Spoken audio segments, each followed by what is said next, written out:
Çin deyiləndə hamının ağlına gələn o ilk yer, Çinə gedən turistlərin görmək istədiyi ilk yer, dünyanın 7 möcüzəsindən biri, hətta bəzilərinə görə kosmosdan da görünən Çin səddi. Bəs necə yarandı bu Çin səddi? Eramızdan əvvəl 3-cü əsrdə Çin torpaqlarında vahid imperiya qurulanda şimaldan gələn bir təhlükə bütün diqqəti özünə çəkdi. Hunlar. Hun imperatorları, xüsusilə Mete xan, çevik atlı orduları ilə Çin sərhədlərini təkrar-təkrar pozur, imperatorluğun içinə qədər irəliləyirdi. Çin əkinçi sivilizasiyası bu igid savaşçı türklərin qarşısında aciz qalırdı.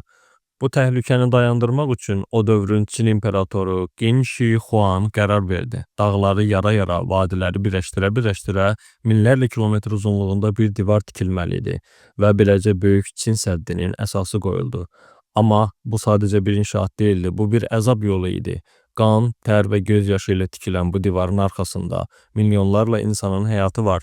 Səddin tikintisi müxtəlif sülalələr dövründə davam etdi, xüsusilə Qin, Han və Ming sülalələri dövründə daha çox genişləndirildi və möhkəmləndirildi. Tikinti zamanı məhbuslar, kəndlilər, əsgərlər və işçilər səddə cəlb edildi. Onlar ac, susuz, soyuq qarlı dağlarda, yandırıcı günəş altında işlədildi. Hər daş, hər kərpiç bir nəfərin canı ilə yerinə qoyuldu. Tarixçilərin hesablamalarına görə səddin tikintisi zamanı 1 milyondan çox insan həyatını itirib. Səddin ümumi uzunluğu 21 min kilometrdən çoxdur. O dağlardan, səhralardan, dərələrdən, çaylardan keçir. Bəs bu qədər əzab, bu qədər tikinti, bu qədər ölüm türkləri dayandıra bildimi? Cavab isə belə idi. Xeyr. Çin səddi sadəcə bir qorxu divarı idi.